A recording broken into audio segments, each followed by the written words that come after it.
kasih Bapa, oleh sebab itu kami mohon, berfirmanlah Tuhan, urapan roh-Mu kiranya turun atas kami, terlebih atas hamba-Mu secara pribadi. Di dalam nama Tuhan Yesus kami sudah berdoa, kami ucapkan syukur, dan kami akan sambut firman Tuhan dengan sukacita. Haleluya, amin. Puji Tuhan, saya persilahkan kembali duduk. Sekaliannya sidang jemaat yang dikasihi Tuhan. Puji nama Tuhan, salam sejahtera bagi kita seluruhnya. Sidang jemaat, salam. Lebih sukacita lagi, salam. Salam persekutuan kita, Philadelphia. Puji Tuhan, kalau oleh karena kasih dan kemurahan Tuhan kita boleh ada sebagaimana kita ada pada hari ini, semua dalam pertolongan dan pemeliharaan Tuhan yang sungguh ajaib dan luar biasa. Kami juga menyapa seluruh sidang jemaat Tuhan dimanapun saudara berada, yang dengan setia mengikuti rangkaian ibadah ataupun pemberitaan firman Tuhan ini melalui channel kita GBI UCM Batam, baik melalui Facebook maupun YouTube. Kiranya Tuhan memberkati kita di dalam limpah kasih anugerah Tuhan, saudaraku, yang akan terus menuntun mengarahkan seluruh hidup kita, bahkan perjalanan rohani kita. Selayaknya lah kita menaikkan segala penghormatan, syukur bagi Tuhan yang tetap dan setia, selalu membela dan memelihara sampai pada hari ini. Amin. Saudara yang terkasih, hari ini juga kita akan mengikuti perjamuan kudus. Sehubungan hari ini adalah minggu pertama pada bulan November, di mana kita selalu mengadakan perjamuan kudus setiap minggu pertama tiap-tiap bulannya. Bukan menjadi suatu tradisi, kebiasaan-kebiasaan gereja, tidak, tetapi kita rindu tentunya melalui perjamuan kudus ini kita selalu diingatkan betapa besar pengorbanan Kristus bagi kita, saudaraku, di kayu salib untuk menjangkau menyelamatkan kita manusia yang berdosa, supaya kita beroleh hidup, beroleh keselamatan di dalam Kristus Tuhan. Amin. Dan itulah yang selalu kita ingat melalui perjamuan kudus setiap minggunya. Bukan untuk menyatakan ataupun mau memberitakan kita ini adalah orang-orang yang lebih kudus dari yang lain, tidak. Bukan mau menyatakan kita ini lebih hebat, lebih kudus dari gereja lain, tidak. Tetapi justru ini menjadi suatu pagar bagi kita, mengingatkan kita bahwasanya kita masih sangat membutuhkan dan selalu membutuhkan korban Kristus yang akan selalu menyucikan, menguduskan kita setiap saat, setiap waktu, setiap bulan, setiap tahun, sampai Kristus datang kembali untuk menyempurnakan gerejanya untuk siap masuk dalam kemuliaan Tuhan. Haleluya. Saudara yang terkasih, saya masih menyampaikan tema firman Tuhan dari seri yang sudah kita ikuti dalam beberapa minggu ini, yaitu iman kepada perkara rohani. Kita mengikuti perjalanan hidup ataupun perjalanan iman dari Abraham yang menjadi tokoh ataupun bapa iman bagi setiap orang yang percaya kepada Kristus. Abraham adalah teladan bagi kita. Abraham disebutkan sebagai bapa orang percaya, dan kita adalah anak-anaknya karena kita mengikuti teladan iman Abraham. Jadi perjalanan hidup Abraham, perjalanan imannya menjadi suatu contoh ataupun menjadi teladan bagi kita. Kita melihat perjalanan iman Abraham dari nats firman Tuhan dari kitab Kejadian pasal 12 dari ayat pertama sampai kepada ayatnya yang kelima.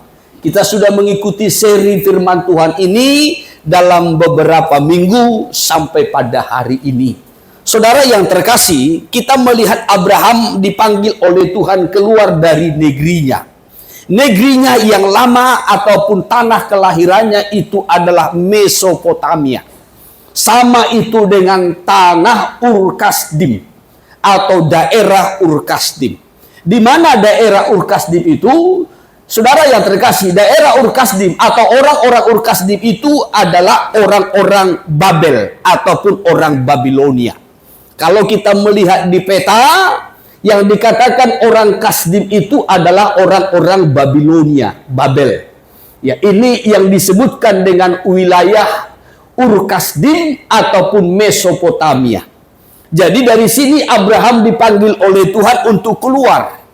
Dan Tuhan menjanjikan satu tanah perjanjian, namanya tanah Kanaan. Ya.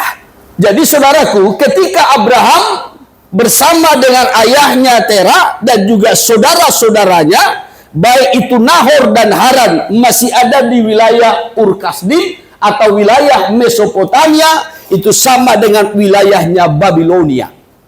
Tuhan menampakkan diri kepada Abraham dan berkata, Abraham, keluarlah dari negerimu ini, dari sanak saudaramu, dari rumah bapamu, ke negeri yang akan kuberikan kepadamu dan kepada keturunanmu. Aku akan membuat engkau menjadi bangsa yang besar. Aku akan memberkati engkau. Aku akan membuat namamu masyhur, sehingga engkau menjadi berkat. Dan engkau akan menjadi berkat bagi segala bangsa. Itu janji Tuhan.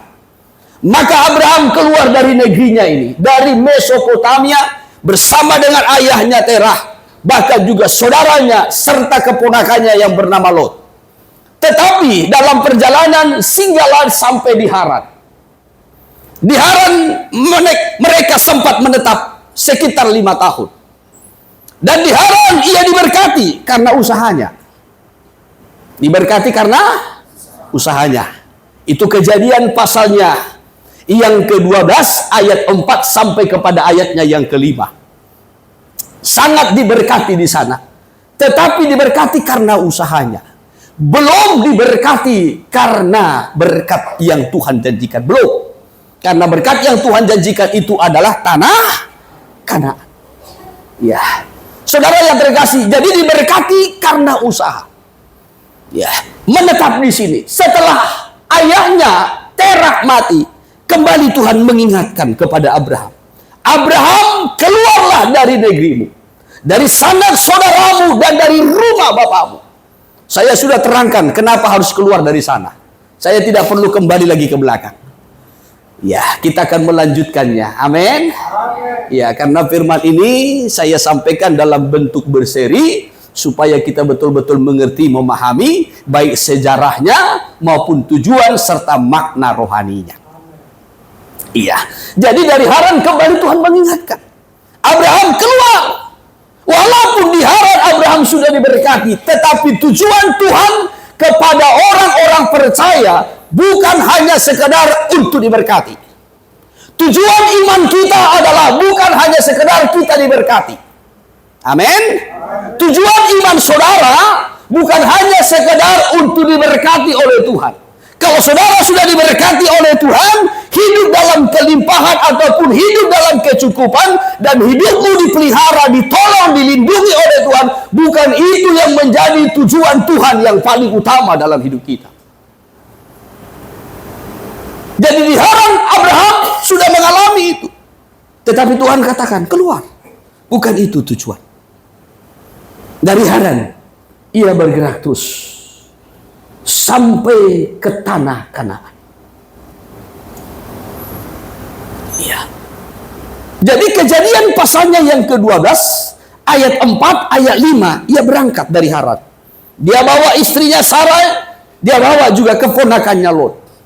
Lalu ayatnya yang ke-6, 7 dan ayatnya yang ke-8 sampailah di tanah Kanaan. Di wilayah Betel dia membangun mezbah. Ini di wilayah Betel. Ya, saudaraku, kalau kita melihat, ya, ia sudah sampai di wilayah tanah Kanaan ini. Ia memasang kemahnya dengan Betel di sebelah barat dan Ai di sebelah timur. Lalu ia memanggil nama Tuhan.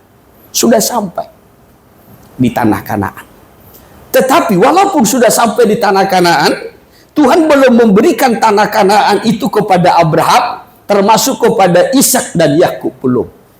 Nanti sekitar 400 tahun kemudian, Joshua lah yang membawa bangsa itu dari Mesir menuju ke tanah Kanaan. Jadi zamannya Abraham, Ishak, Yakub, bahkan selama 400 tahun lebih di Mesir, Israel itu masih dalam kandungan untuk menjadikan suatu bangsa. Ketika mereka keluar, disitulah lahir yang namanya bangsa Israel. Jadi selama di Mesir, mereka belum disebutkan bangsa Israel. Belum. Iya. Tetapi ketika mereka keluar, disitulah Tuhan melahirkan mereka di padang gurun menjadi satu bangsa, bangsa Israel. Tetapi saya tidak membahas soal itu. Saya percaya baik dalam ibadah pendalaman Alkitab pun kita sudah banyak mengerti, memahami tentang Israel dan tentang perjanjian Tuhan dan tentang tanah yang Tuhan berikan kepada mereka. Tetapi saya mau sampaikan bahwasanya Tuhan membawa Abraham bukan hanya sampai di Haran, tetapi sampai ke tanah Kanaan. Di tanah Kanaan baru Abraham mengalami berkat Tuhan. Kejadian pasal 13 ayatnya yang kedua, Abraham itu diberkati. Ya, menjadi kaya dan sangat kaya oleh karena Tuhan. Saya kutip sebentar pasal 13 ayat 1 boleh? Demikian Tuhan. Maka pergilah Abraham dari Mesir ke tanah Negeb dengan istrinya ya, dan segala kepunyaannya. Terus Dan Lot pun bersama-sama. perhatikan ayat 2, adapun Adapun Abraham sangat kaya, banyak ternak, dan emasnya. iya, perak dan emasnya. Jadi di tanah Kanaan Abraham itu lebih lagi diberkati Tuhan. Sesuai dengan apa yang Tuhan janjikan. Tetapi walaupun di tanah Kanaan Abraham sudah diberkati Tuhan, sekali lagi tujuan iman Abraham adalah bukan hanya sekedar diberkati. Tujuan iman orang percaya, tujuan iman saya dan saudara bukan hanya sekedar kita diberkati. Kita semakin meningkat di dalam berkat, baik berkat rohani maupun berkat jasmani, kita tetap dalam penyertaan, perlindungan dan pertolongan Tuhan tidak. Ya, bukan itu. Tetapi kita melihat bagaimana iman Abraham itu ditujukan kepada perkara rohani. Sekalipun Abraham sudah memperoleh semua apa yang Tuhan janjikan itu. Soal diberkati, Abraham sudah memperoleh. Soal janji keturunan, Abraham sudah memperoleh. Ya, Abraham sudah memiliki banyak keturunan.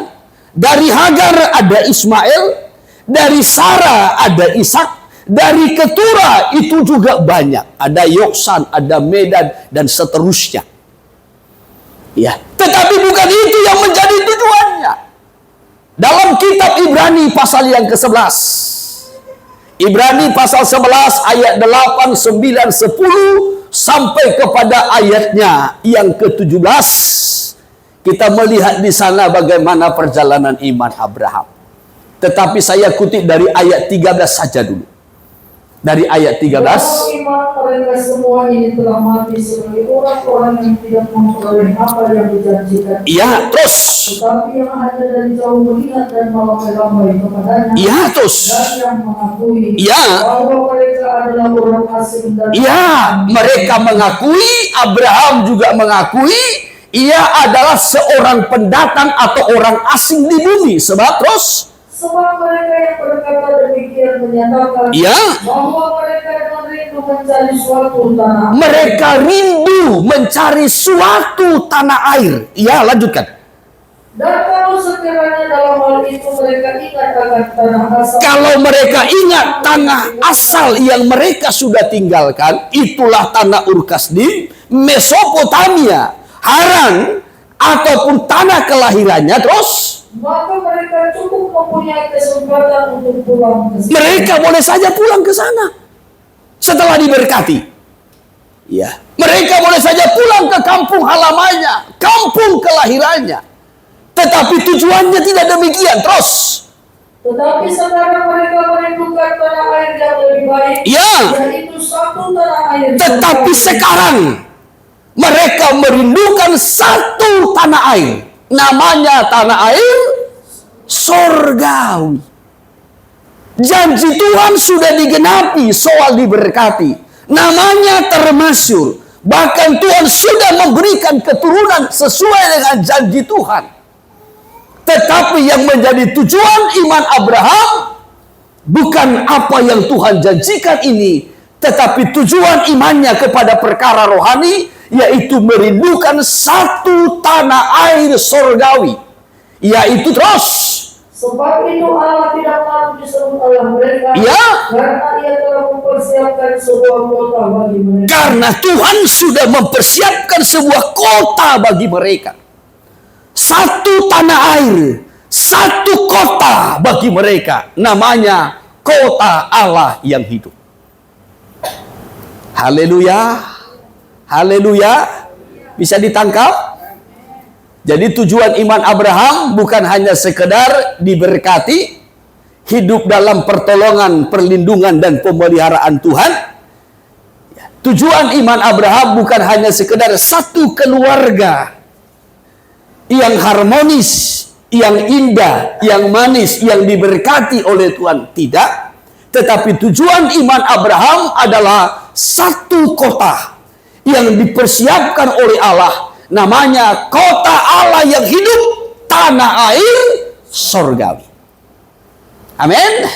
Nah, pada pasal 12, Ibrani pasal 12, yang disebutkan kota Allah yang hidup itu adalah Sion, Yerusalem. Ya, mari. Nah, Ibrani pasalnya yang ke-12, saya kutip ayat 22. Demikian Ayat 22. Ya, tetapi kamu sudah datang ke Bukit Sion, terus, kota Allah yang hidup, ya, Yerusalem sorgawi, lanjutkan. dan kepada beribu-ribu malaikat suatu kumpulan yang meriah, Ya, terus. dan kepada jemaat anak-anak sulung Ya, yang namanya terdaftar di surga, dan kepada Allah yang menghakimi semua orang, dan kepada roh-roh orang-orang benar yang telah menjadi sempurna, ya, dan kepada Yesus pengantara perjanjian baru. ya, sampai situ saja dikatakan kepada orang-orang percaya. Tetapi kamu sudah datang ke Bukit Sion. Ya, ke kota Allah yang hidup, Yerusalem sorgawi. Kota Allah yang hidup itu namanya Bukit Sion, atau juga disebutkan dengan Yerusalem sorgawi. Sebenarnya saya rindu menyampaikan tentang Sion. Ya, tetapi sepertinya belum. Ya, karena waktu mungkin tidak akan mencukupi. Kiranya Tuhan tolong supaya nanti dalam ibadah kita berikutnya Tuhan menyingkapkan soal Sion. Karena kita perlu mengerti dengan baik apa yang dimaksudkan dengan Sion. Sering kita mungkin mendengar Sion, bahkan hanya menerjemahkan Sion adalah gereja. Ya, tetapi kita perlu mengerti apa itu Sion, apa itu Bukit Sion, apa itu kota Sion, apa itu putri Sion, apa kesamaan Sion dengan Yerusalem, apa kesamaan Sion dengan Bukit Moria, dan seterusnya. Apa perbedaan Gunung Sion dengan gunung-gunung yang lain? Kenapa Sion itu disebutkan kota Allah? Ini perlu kita pahami dengan baik. Apa Sion menurut Alkitab? Ini perlu kita mengerti. Supaya kita betul-betul, saudaraku, dapat menikmati berkat Sion. Kota Allah yang hidup, Yerusalem sorgawi. Nah, dari sini kita perhatikan dulu. Tetapi kamu sudah datang ke Bukit Sion, yaitu kota Allah yang hidup. Jadi Bukit Sion adalah kota Allah yang hidup, Yerusalem sorgawi.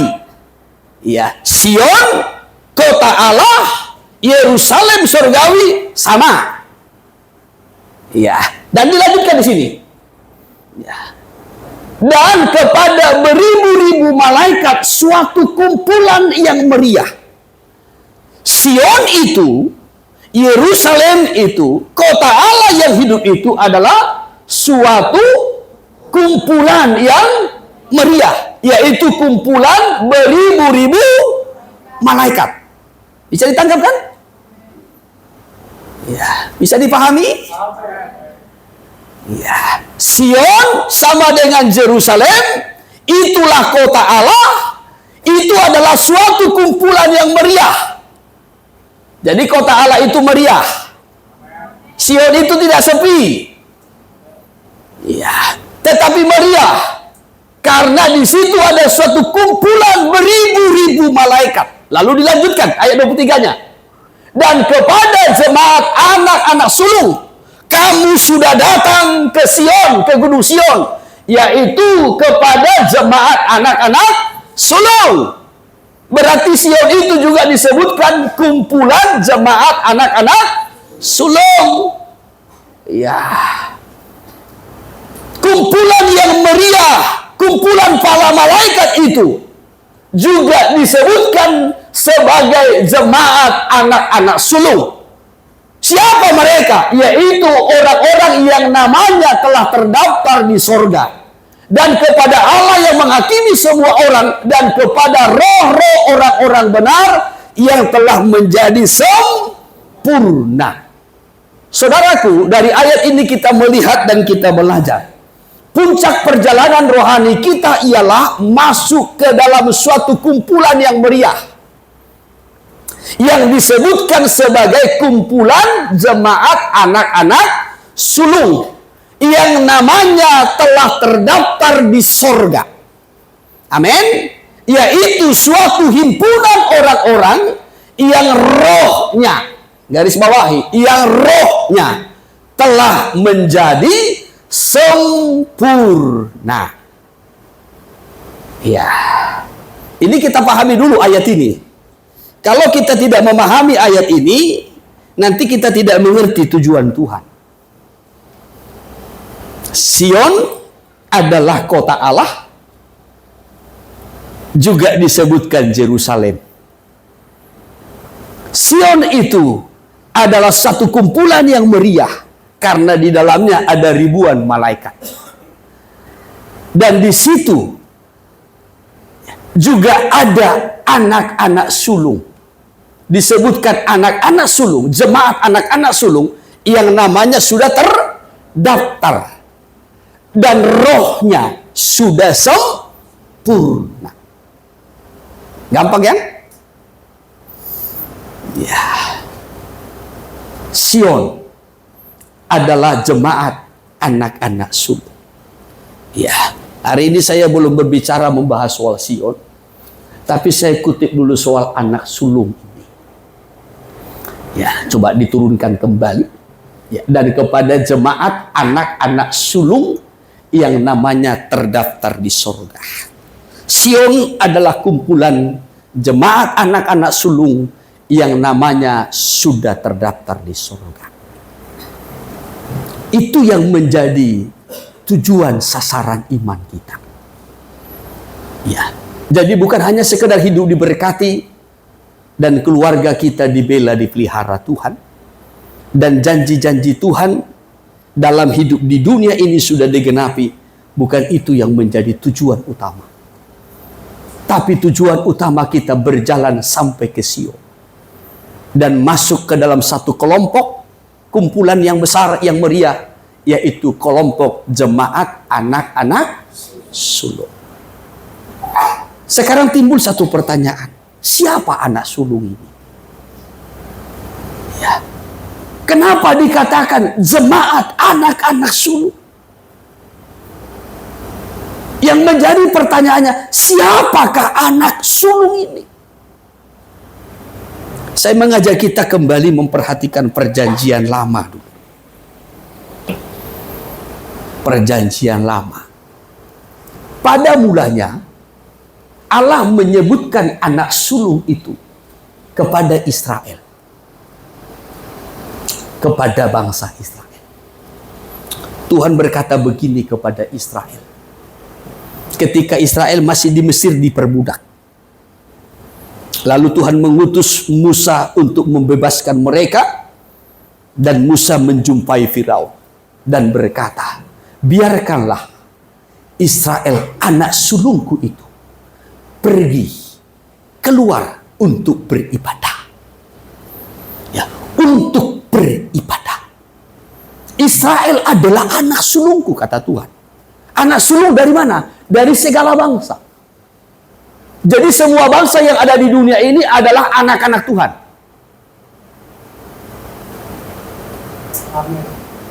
Tuh.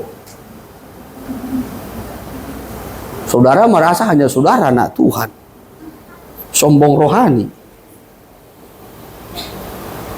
Semua bangsa di dunia ini adalah anak-anak Tuhan. Maka Tuhan juga memberikan kepada semua bangsa di dunia ini matahari, hujan, bahkan juga segala berkat. Tuhan beri. Ya. Tetapi Tuhan mengakui Israel anak sulung. Ya, mungkin saudara berkata begini, ya, kenapa anak Tuhan? Kan bukan semua bangsa percaya kepada Tuhan. Dalam satu keluarga pun tidak semua anak percaya kepada bapaknya. Betul? Gak semua anak percaya kepada bapaknya. Ya. Gak semua anak yakin kepada bapaknya, enggak. Enggak semua anak tunduk kepada bapaknya, enggak. Siadong dua kageling nama ngalo. Nah. Saudara kan sudah rasakan kan? Iya.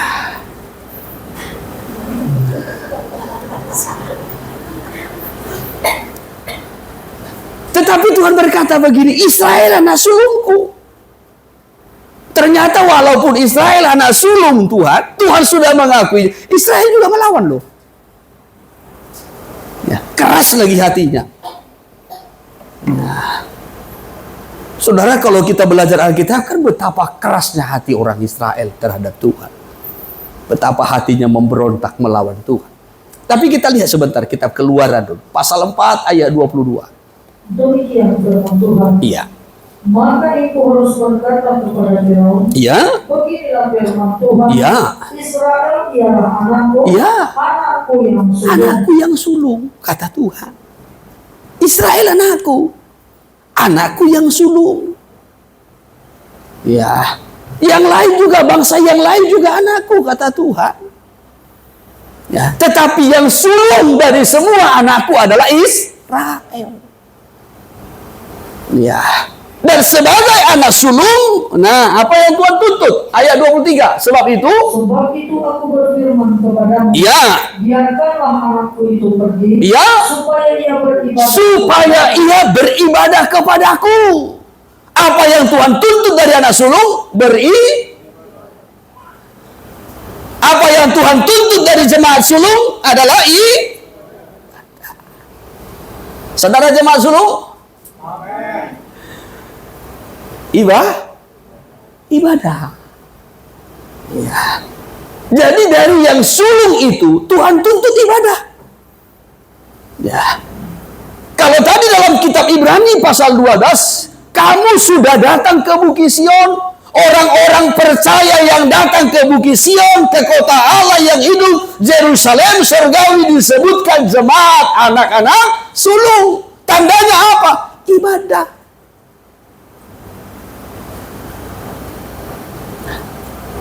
Harus ditandai dengan ibadah. Kenapa Israel itu disebutkan sebagai anak sulung? Nah, kita kembali kepada perjanjian baru. Dikatakan begini dalam kitab Roma. Apakah kelebihan bangsa Israel dari bangsa-bangsa lain? Banyak. Salah satu kelebihan yang paling utama itu adalah kepada Israel diberikan firman. Jadi Israel itu memiliki firman, memiliki hukum-hukum Allah. Tetapi firman itu bukan hanya sekedar saudaraku dihafal ataupun dimengerti. Tuhan memberikan firman supaya dihidupi. Sehingga mereka hidup sesuai dengan firman Tuhan. Itu ciri tandanya anak sulung. Ya, Roma, kitab Roma, pasal yang ketiga dulu. Pasal 3 ayat 1. Iya. Jika demikian, apakah kelebihan orang Yahudi dan apakah hubungannya sunat? Iya, terus. Banyak sekali dalam segala hal. Iya. Pertama-tama, sebab kepada mereka dipercayakan firman Allah. Kepada mereka dipercayakan firman Allah. Apa kelebihannya rupanya orang Israel dari bangsa-bangsa lain? Banyak. Maka anak sulung itu kelebihannya banyak. Ya. Sebagai anak sulung harus punya kelebihan yang banyak. Maka biasanya anak sulung itu menjadi kebanggaan. Saudara, anak-anak sulung harus menjadi kebanggaan. Saudara, anak-anak sulung harus punya kelebihan dari yang lain. Ya, harus punya kelebihan. Ya, maka biasanya anak sulung itu kan menjadi kebanggaan. Kalau dalam keluarga, apalagi seperti keluarga kita orang Batak, biasanya anak sulung itu menjadi kebanggaan.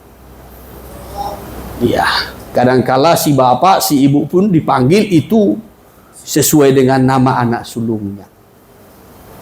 Ya, kalau nama anak sulungnya si Ucok, maka dipanggillah nanti ya bapaknya itu Pak Ucok, Ma Ucok. Ya, kalau nama anak sulungnya si Kuteng, ya dipanggillah Pak Kuteng. Ya kan begitu toh. Ya, karena anak sulung itu kebanggaan. Ya, dan biasanya anak sulung punya kelebihan dari yang lain. Ya. Jadi kalau Tuhan berkata Israel anak sulungku, apa yang Tuhan tuntut? Ibadah. Lalu dalam kitab Roma ini dipertanyakan, apa kelebihan Israel dari bangsa lain? Banyak. Salah satunya apa? Kepada Israel lah dipercayakan firman Allah. Pasal 9 ayat 4. Roma pasal 9 ayat 4. Sebab mereka adalah orang Israel. Mereka orang Israel, terus Mereka telah diangkat menjadi anak, bahkan menjadi anak sulung. Ya, terus. Dan mereka telah menerima kemuliaan. Terus. Dan perjanjian-perjanjian. Ya. Dan hukum Taurat. Terus. Dan ibadah. Ya. Dan janji-janji. Ya, mereka sudah menerima semua ini. Itu kelebihannya dari yang lain. Ya. Kalau yang lain tidak menerima pola ibadah, yang lain tidak menerima firman, yang lain tidak menerima janji-janji. Kan banyak bangsa di dunia ini. Mesir, Filistin, Sidon, Moab, Ammon, dan lain sebagainya. Ya. Tetapi Tuhan berkata, Israel anakku, anakku yang sulung. Karena itu anak sulungku ini harus beribadah. Apa kelebihan anak sulungku ini? Ia memiliki firman, menghargai firman, memiliki perjanjian-perjanjian, bahkan juga hukum Taurat, ibadah mereka miliki, bagaimana pola ibadah yang benar kepada Allah. Itu kelebihannya. Maka Tuhan mengangkat Israel itu menjadi anak sulung. Tetapi sangat disayangkan, dalam Keluaran 32, peristiwa bangsa Israel jatuh dalam penyembahan berhala ketika mereka membuat patung lembu emas untuk disembah di kaki Gunung Sinai, sehingga Tuhan mengalihkan hak kesulungan itu kepada Lewi. Iya, Tuhan menolak Israel. Kalau tadi Israel itu anak sulung Tuhan dari segala bangsa, tetapi karena mereka terlibat penyembahan berhala, maka hati-hati dengan penyembahan berhala. Jangan sampai kita kehilangan hak kesulungan. Kalau sudah hilang hak sulung, berarti sudah akan hilang berkat sulungnya. Iya. Jadi Tuhan menolak Israel itu sebagai anak sulung. Tetapi Tuhan mengganti. Tuhan mengangkat suku Lewi. Tidak lagi satu bangsa, tetapi hanya satu suku. Suku Lewi. Ya, yang diangkat oleh Tuhan menjadi anak sulung. Ya, mari saya ikuti kitab Bilangan pasalnya yang ketiga. Bilangan pasal 3 dari ayat 11. Ayat 11. Demikian firman Tuhan. Tuhan berfirman kepada Musa, Iya. sesungguhnya aku mengambil orang Lewi dari antara orang Israel. Terus. Ganti semua anak sulung mereka. Ya, aku ambil orang Lewi, kata Tuhan. Ya, sebagai ganti Iya, semua anak sulung Israel yang terdahulu lahir dari kandungan supaya orang Lewi menjadi kepunyaanku, kata Tuhan. Ini setelah peristiwa penyembahan berhala. Kalau tadi Tuhan menjadikan Israel 12 suku itu menjadi anak sulung, tetapi mereka terlibat penyembahan berhala, Tuhan tolak. Akhirnya Tuhan mengangkat hanya satu suku, yaitu suku Lewi, menggantikan semua Israel yang tadinya anak sulungnya Tuhan. Ya, diangkatlah Lewi sebagai anak sulung. Coba terus dulu ayat 13. Sebab akulah yang punya semua anak sulung. Akulah yang empunya semua anak sulung, kata Tuhan. Terus. Pada waktu aku membunuh semua anak sulung di tanah Mesir, Ya. maka aku menguduskan bagiku semua anak sulung yang ada pada orang Israel. Ya, terus. Baik dari manusia maupun dari hewan. Ya. Semuanya itu kepunyaanku, akulah Tuhan. Ya. Jadi setelah Tuhan membunuh semua anak sulung di Mesir, Tuhan menjadikan Israel menjadi anak sulungnya. Tetapi karena Israel terlibat penyembahan berhala, Tuhan membuangnya dan mengangkat suku Lewi menjadi anak sulungnya. Saudaraku, Lewi latar belakangnya bukan baik. Suku Lewi sebenarnya adalah suku yang terkutuk. Latar belakangnya buruk, jelek. Kejadian 49 ayat 5 sampai kepada ayatnya yang ke-7, latar belakang suku Lewi ini buruk. Karena sebelum ayahnya Yakub mati, Yakub justru menyampaikan nubuatan tentang kutuk kepada Lewi dari ayat 5. Simeon dan Lewi bersaudara. Ya. Senjata mereka ialah alat kekerasan. Apa senjatanya? Keras. Jadi Lewi itu keras latar belakangnya. Ada saudara yang berlatar belakang keras? Tukang ropang? Ada? Ada ibu-ibu yang latar belakangnya keras? Tukang tinju? Sosok na kalam-kalam dunia.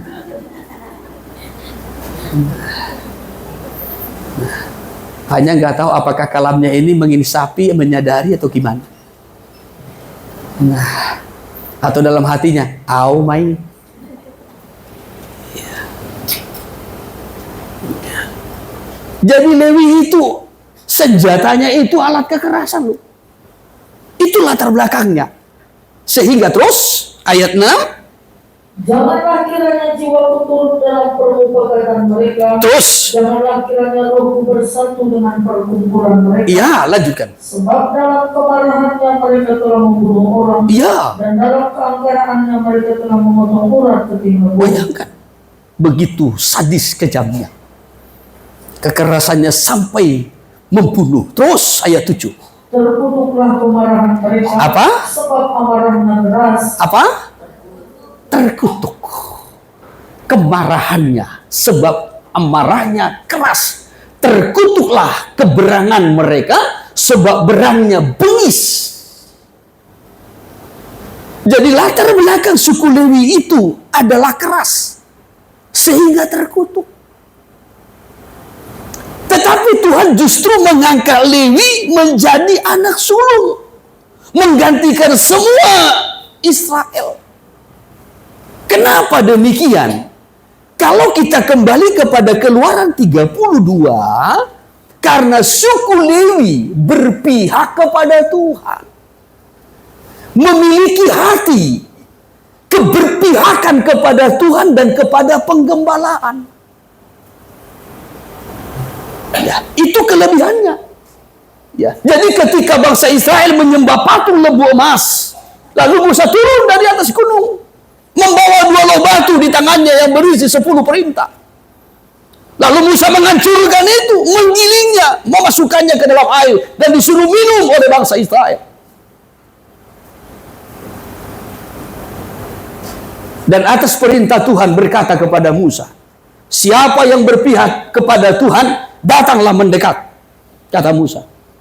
Yang datang hanya suku Lewi loh. Hanya suku Lewi.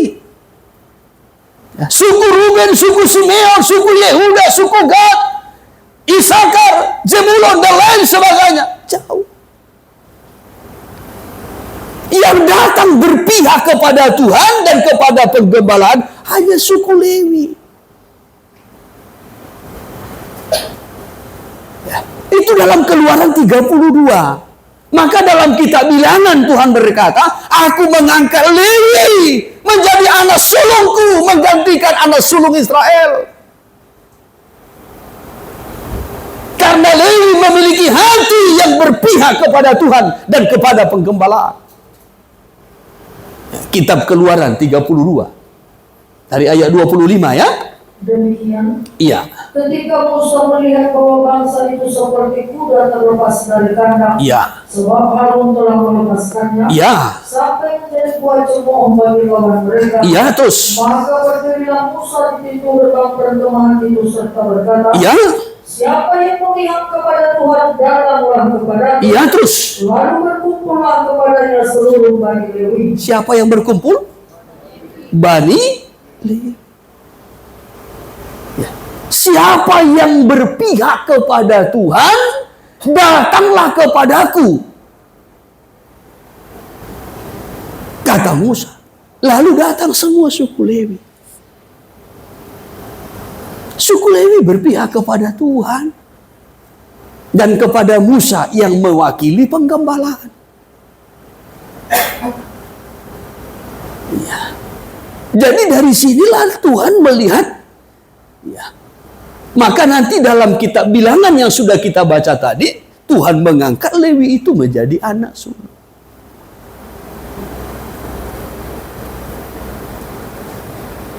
Kenapa Israel itu disebutkan anak sulung? Yang pertama-tama, karena Israel beribadah. Yang kedua, Israel memiliki firman. Dan hidup sesuai dengan firman Allah. Ketika mereka menyimpang, tersesat dengan penyembahan berhala, Tuhan buang. Tuhan angkat suku Lewi. Kenapa suku Lewi? Suku Lewi punya keberpihakan kepada Tuhan dan kepada penggembalaan. Bahkan dalam Ulangan 33, Lewi justru lebih berpihak kepada Tuhan dibanding kepada keluarganya loh. Lebih cinta kepada Tuhan dibanding kepada keluarganya. Maka genaplah firman Tuhan yang berkata, barang siapa mengasihi ayah dan ibunya dan saudara-saudaranya lebih daripada aku, ia tidak layak menjadi muridku, kata Tuhan. Jadi kenapa Lewi itu diangkat menjadi anak sulung? Ini keberpihakannya.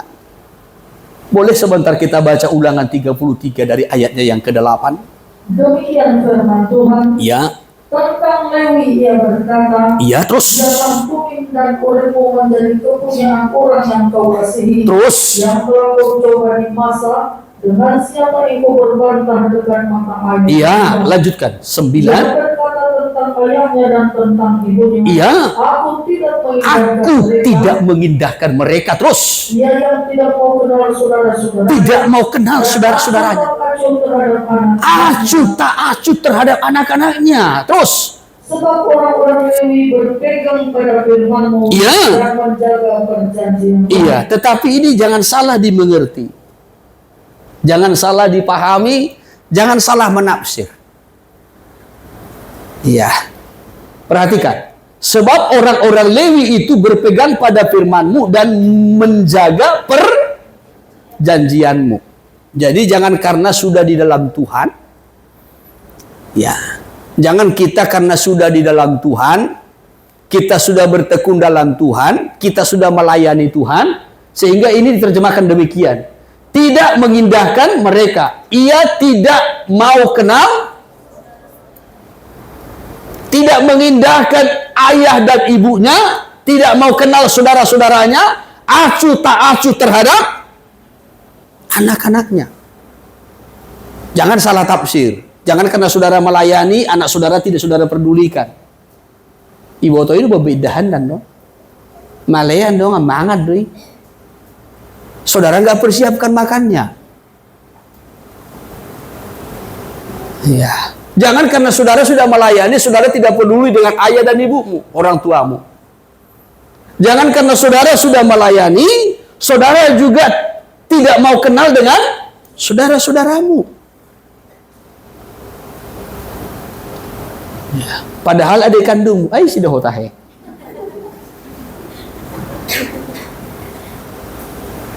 Bukan demikian.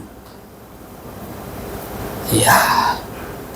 Kalau tidak salah minggu yang lalu saya sudah sampaikan, ya, kita mencintai negeri kita, bangsa kita. Bahkan lebih dari situ, kita lebih mencintai saudara-saudara kita. Bahkan lebih dari situ, kita lebih mencintai juga orang tua kita, bahkan rumah kediamannya. Namun walaupun demikian, kita harus lebih mencondongkan hati kita kepada Tuhan. Lebih dari semua yang kita cintai. Amin. Supaya kita layak di hadapan Tuhan. Bukan berarti karena kita sudah cinta Tuhan, sudah melayani Tuhan, sehingga keluarga, orang tua, saudara, ya saudaraku, bahkan anak-anak kita lupakan. Tidak. Jangan karena ibu-ibu sudah melayani, akhirnya suaminya pun tidak lagi dilayani. Nggak mau tahu. Ya, pakaian suaminya tidak lagi disetrika. Makanan suaminya tidak lagi dipersiapkan. Kenapa? Aku sibuk melayani. Ini konsep yang salah. Alkitab tidak mengajarkan demikian. Maka tadi saya sampaikan, jangan salah menafsir hal ini. Saya minta terjemahan bahasa sehari-hari dulu, supaya lebih mudah kita mengerti, memahami bahasanya. Demikian firman Tuhan. Iya, dalam bahasa sehari-hari saja. Tentang suku Lewi ia berkata, dengan Urim dan Tumim kau menyatakan kehendakmu melalui orang Lewi hamba-Mu yang setia. Iya, terus. Engkau telah mencobai mereka di masa dan berbantah dengan mereka di mata air meriba. 9, mereka setia. Nah, perhatikan. Melebihi segalanya. Nah, ini mereka setia. Suku Lewi itu setia kepadamu, kepada Tuhan, melebihi segalanya. Melebihi apa terus? Melebihi orang tua dan sanak saudara. Melebihi orang tua dan sanak saudara. Nah, ini yang saya mau luruskan.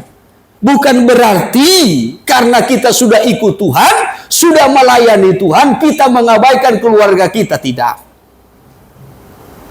Saya pun tidak pernah ajarkan demikian. Ya, tetapi saya menekankan ini. Kesetiaan kita kepada Tuhan harus di atas segalanya. Kalau kita bisa setia kepada keluarga, kepada orang tua, kepada sanak saudara kita, harus lebih setia kepada Tuhan. Kalau saudara bisa setia kepada pimpinanmu, atasanmu di pekerjaanmu, saudara harus lebih setia kepada Tuhan. Kalau saudara bisa setia kepada kami sebagai gembala, saudara harus lebih setia kepada Tuhan.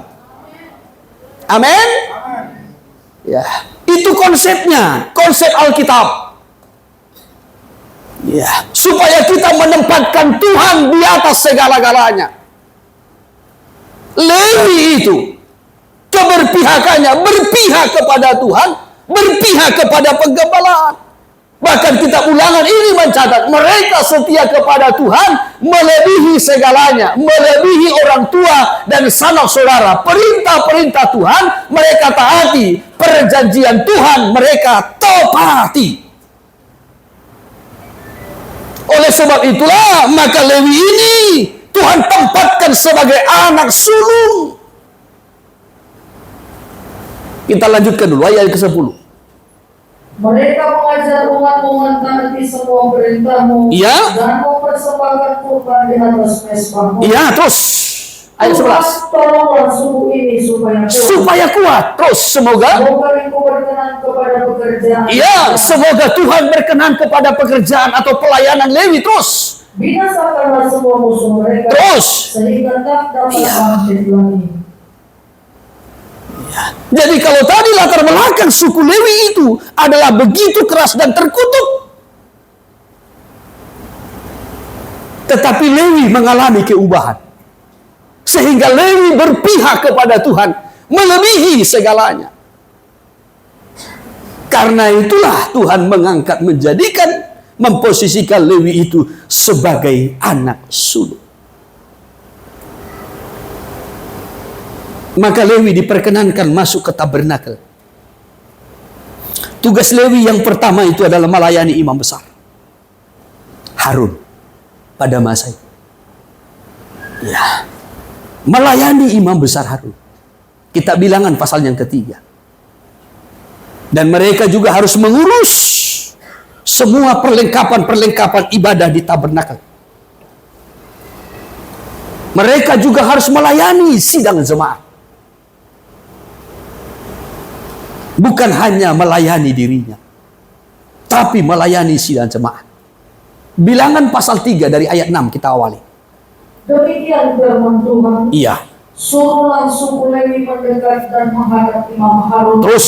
Supaya mereka melayani dia. Supaya Lewi itu melayani imam besar Harun. Itu tugasnya yang pertama, melayani. Kalau kita adalah jemaat anak-anak sulung, maka tugas utama kita adalah melayani imam besar. Siapa imam besar kita dalam perjanjian baru? Yesus Kristus. Ya. Yesus Kristus adalah imam besar kita dalam perjanjian baru menurut peraturan Melkisedek. Ya. Jadi kalau dalam peraturan Taurat, Lewi harus melayani imam besar, membantu imam besar, mendukung imam besar. Sedangkan dalam perjanjian baru, imam besar kita adalah Yesus Kristus. Maka tugas utama anak sulung, jemaat anak-anak sulung adalah melayaninya. Melalui apa? Pujian, penyembahan, doa, penyembahan, persekutuan, hubungan dengan Tuhan. Baru yang kedua, apa tugasnya? Ayatnya yang ke-7, mereka harus mengerjakan tugas-tugas bagi Harun dan bagi segenap umat Israel. Iya. Di depan kemah pertemuan. Iya. Dan dengan demikian melakukan pekerjaan jabatannya pada kemah. Iya, jadi bukan hanya imam besar Harun, tetapi juga segenap umat Israel, jemaat. Ya, jadi yang disebutkan sulung itu harus juga melayani sidang jemaat. Baru yang ketiga, apa tugasnya? Ayat 8, mereka harus memelihara segala perabot kemah pertemuan. Ya. Dan mengerjakan tugas-tugas bagi orang Israel. Ya. Dan dengan demikian melakukan pekerjaan jabatannya pada kemah suci. Ya, demikian juga mengurus kemah suci ataupun tabernakel. Perlengkapan peralatan-peralatan ibadah di sana harus diurus ataupun menjadi tanggung jawab daripada Lewi yang adalah anak sulungnya. Jadi Lewi itu harus melayani imam besar, melayani jemaat lebih daripada dirinya, dan juga mengurus kemah suci ataupun tabernakel. Ya. Jangan kita rindu menjadi jemaat anak sulung tapi tidak mau melayani. Rindu menerima berkat sulung tetapi tidak mau melayani. Ya. Jadi setelah Israel, Tuhan jadikan Lewi itu menjadi anak sulung. Akan tetapi saudaraku, tidak berhenti sampai di situ. Sekarang Tuhan mau menjadikan orang percaya dari segala suku, kaum, dan bahasa yang ada di muka bumi ini, pada perjanjian baru ini, menjadi anak sulung. Setiap orang percaya Tuhan mau jadikan menjadi anak-anak sulung. Kita Yakobus 1 ayat 10. Kita pun disebutkan anak sulung, kita orang-orang percaya.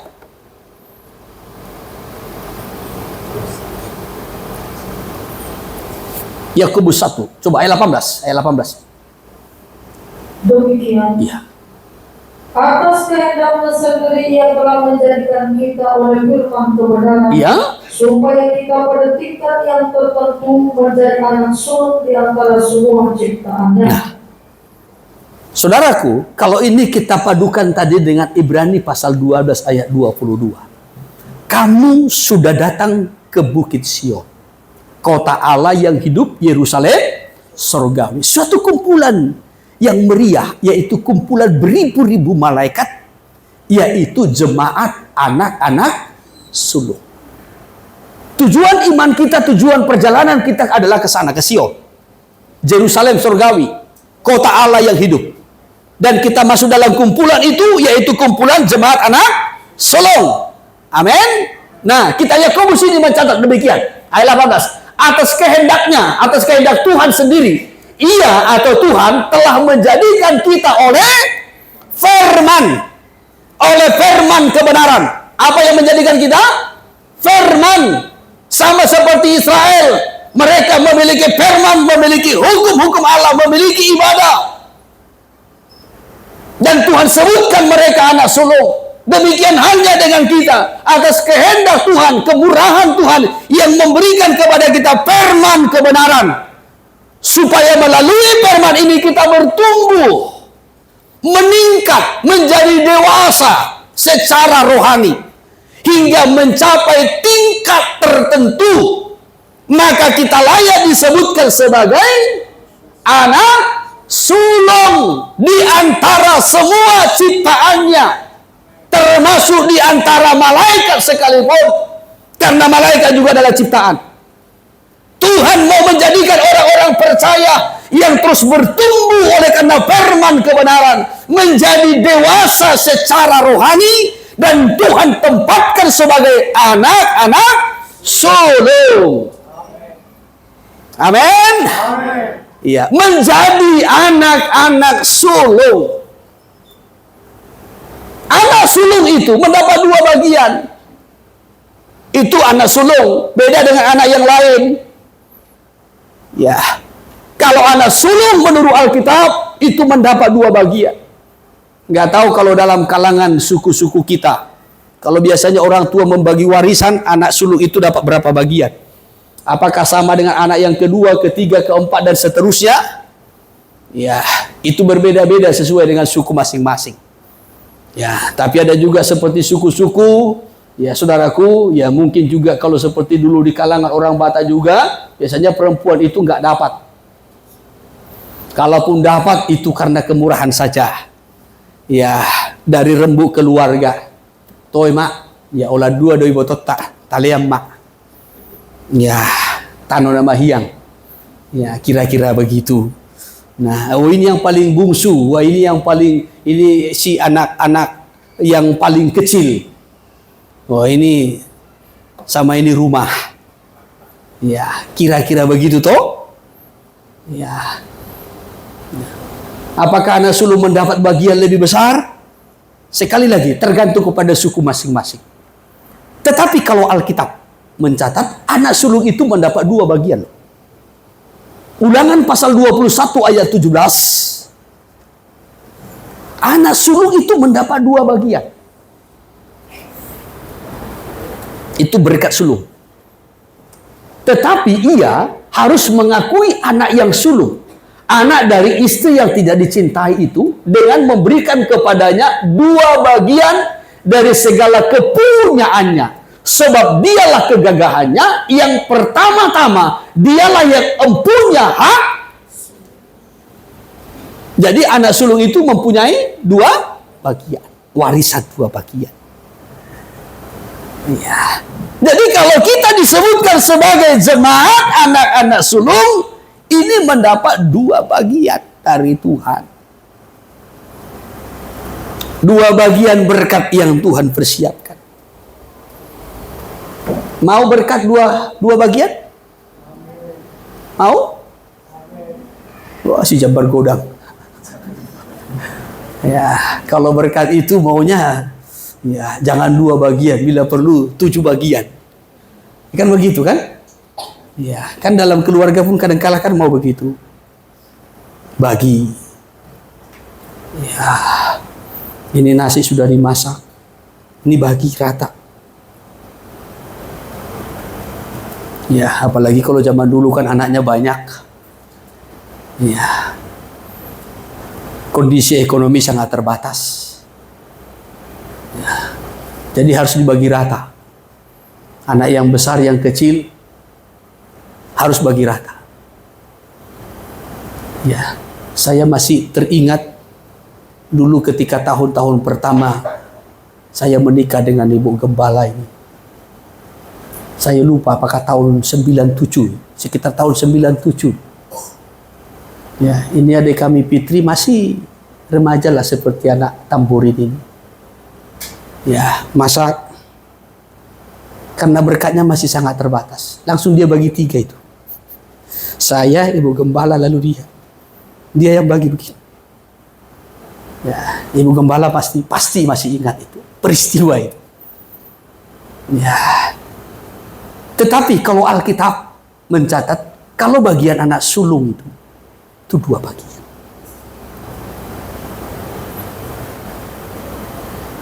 Dua bagian. Jadi kalau Israel anak sulung, Tuhan memberkati Israel 2 kali lipat dibanding yang lain.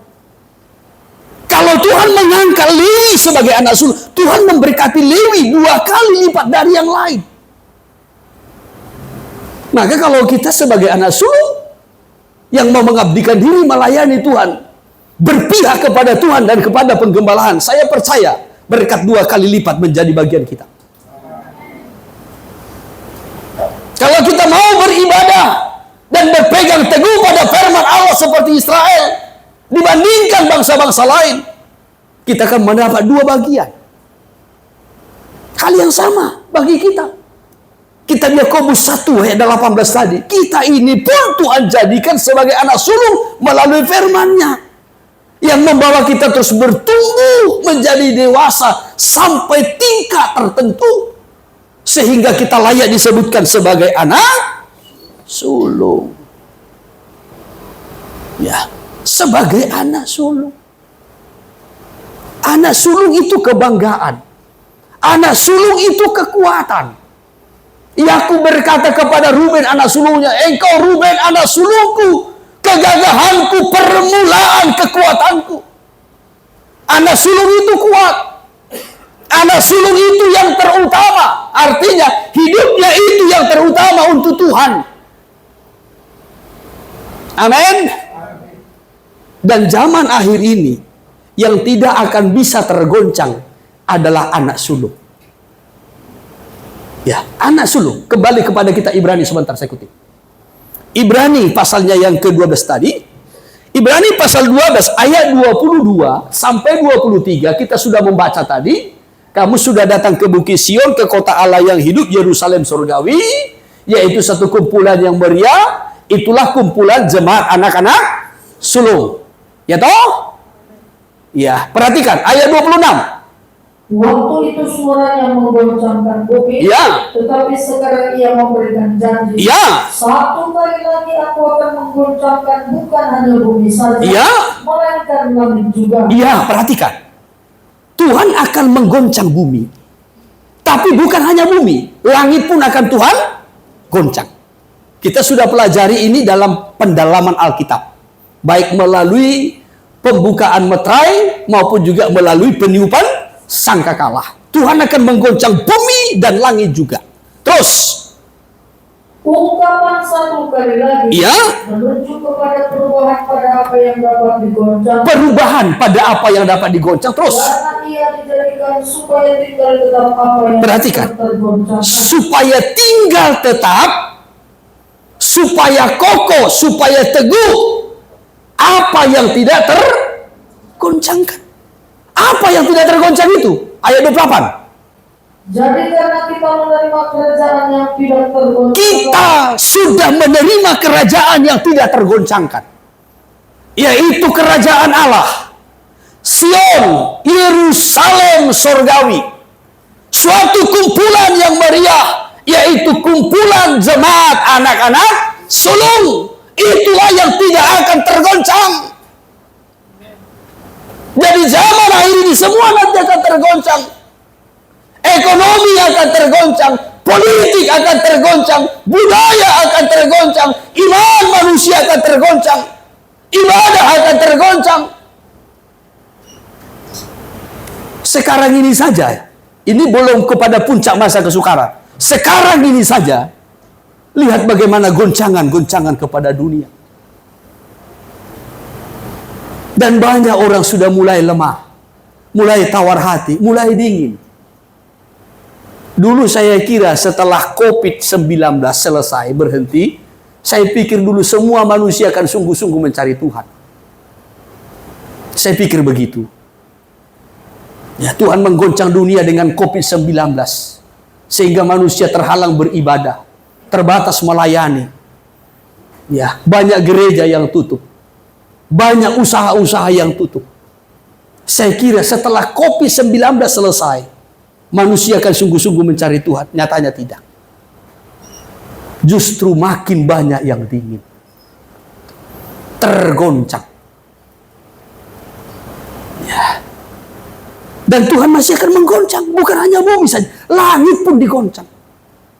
Supaya tinggal tetap apa yang tidak tergoncang. Siapa yang tidak tergoncang ini? Kerajaan Allah yang masuk dalam kerajaan itu.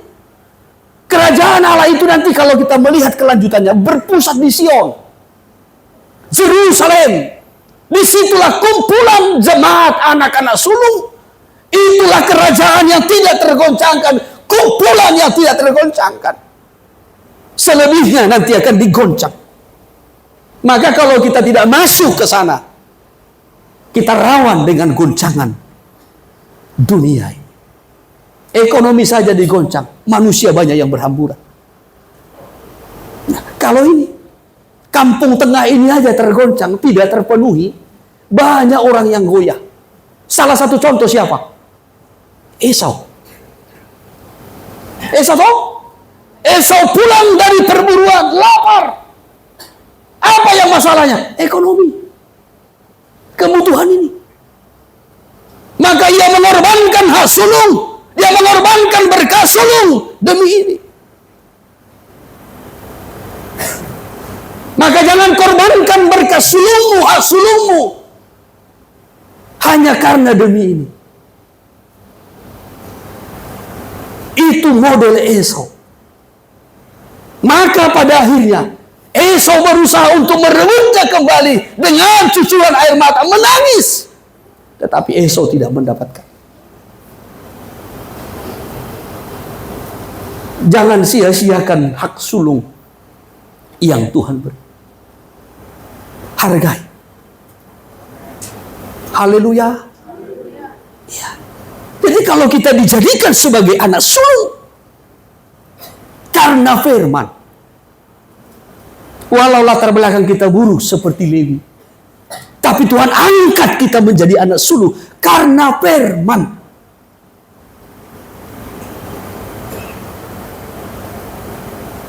Jangan korbankan berkah sulung itu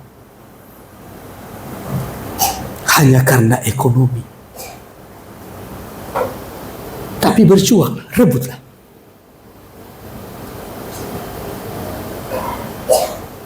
Supaya Tuhan tolong kita. Haleluya.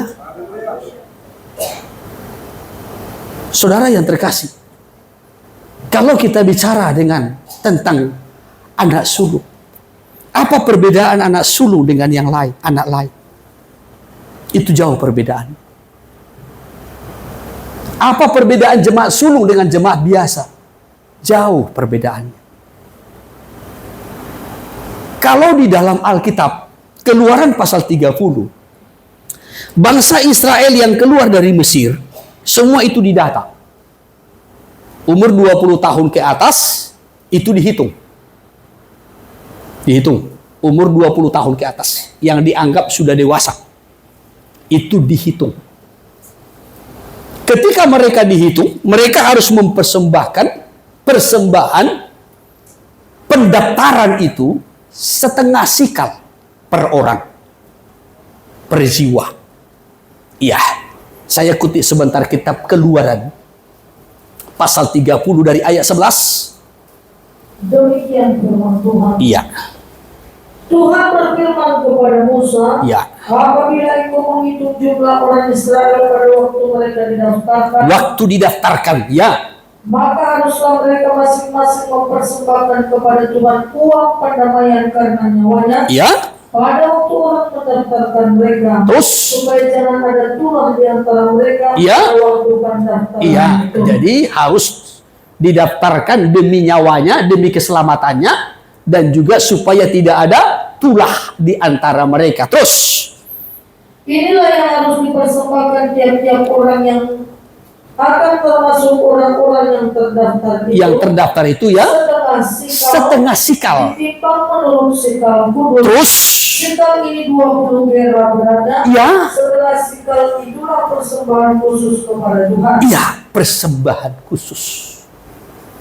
Jadi setiap orang yang didaftarkan itu harus membawa setengah sikal. Setengah sikal. Iya. Baik orang kaya maupun orang miskin.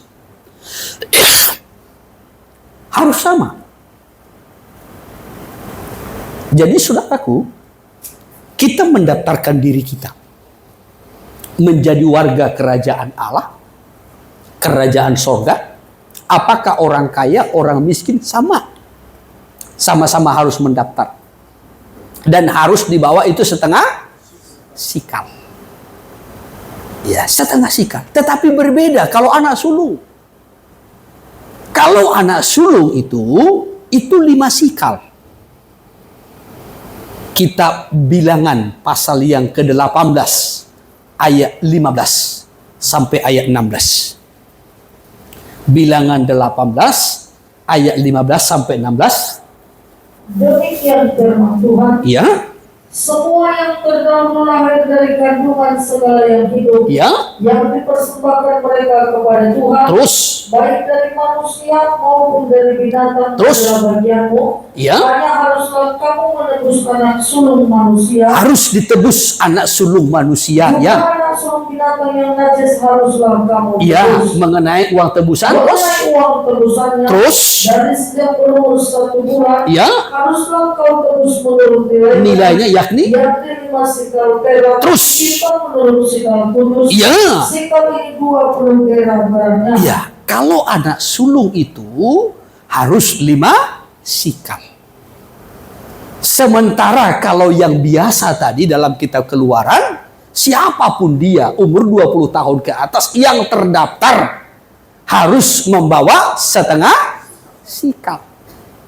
Setengah sikal ke 5 sikal itu 1 banding berapa? Hah? 1 banding? 1 banding 2? 1 banding 5? 1 banding 10. Ya, 1 banding 10. Jadi jemaat yang biasa dengan jemaat anak sulung, perbedaannya 1 banding 10. 1 banding 10. Kalau jemaat biasa ibadahnya sekali, jemaat sulung harus 10 kali.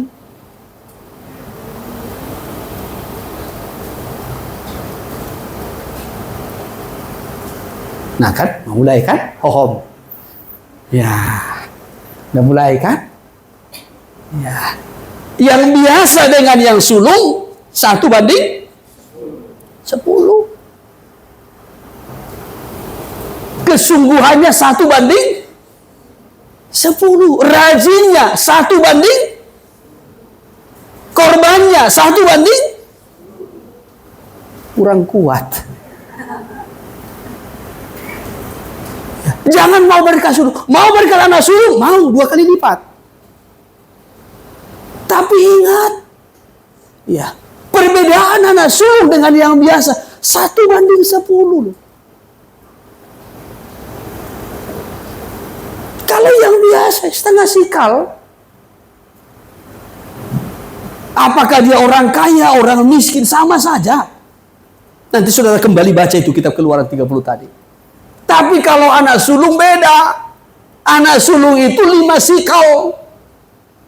1 banding 10. Ya. Jadi kalau kita masih sama dengan yang biasa, kekristenan kita sama dengan kekristenan biasa yang tidak bertumbuh, tidak mau tahu dengan ibadah, tidak mau tahu dengan pelayanan, tidak mau tahu dengan penggembalaan, biasa-biasa saja dengan Tuhan, kita bukan anak sulung. Maka nanti ketika dunia ini digoncang, ikut tergoncang. Kalau anak sulung tidak demikian. Ya, anak sulung itu memiliki perbedaan 10 kali lipat dari yang biasa. Baik ibadahnya, ketekunannya, kecintaannya, kesungguhannya, kesetiaannya, ibadahnya, pelayanannya, pengorbanannya. Itu 1:10. Jadi jangan sampai kita merasa kita ini anak sulung, jemaat anak sulung, tetapi sama dengan yang lain. Biarlah firman menolong kita untuk kita boleh terus makin bertumbuh. Sehingga Tuhan memposisikan, menempatkan kita sebagai jemaat anak-anak sulung. Oleh sebab itu jemaat yang dikasihi Tuhan, sebagaimana yang sudah kita perhatikan, baik dari kitab Ibrani, kamu sudah datang ke Bukit Sion, ke kota Allah yang hidup, Yerusalem surgawi. Suatu kumpulan yang meriah, yaitu jemaat anak-anak sulung yang namanya telah terdaftar di sorga. Tuhan merindukan satu jemaat anak-anak sulung yang akan mendiami, memasuki kota yang dipersiapkan Allah. Kota Yerusalem baru. Supaya kiranya kita juga ikut masuk dalam kumpulan itu. Tetapi sebagai anak-anak sulung tadi kita sudah melihat, harus ada ibadah. Berpegang pada firman. Keberpihakan kepada Tuhan. Dan terus bertumbuh karena firman kebenaran. Sehingga kita akan menjadi kuat. Pada hari-hari yang terakhir, menjelang kedatangan Tuhan kembali, dunia akan digoncang. Tetapi jemaat anak-anak sulung akan tetap menjadi kuat, tidak tergoncangkan. Karena ada dalam kerajaan Allah yang berpusat di Sion, itulah kerajaan yang tidak tergoncang.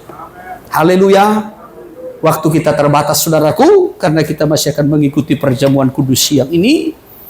Mari dengan kasih Tuhan saya ajak kita bersama-sama datang bersyukur kepada Tuhan atas firman-Nya yang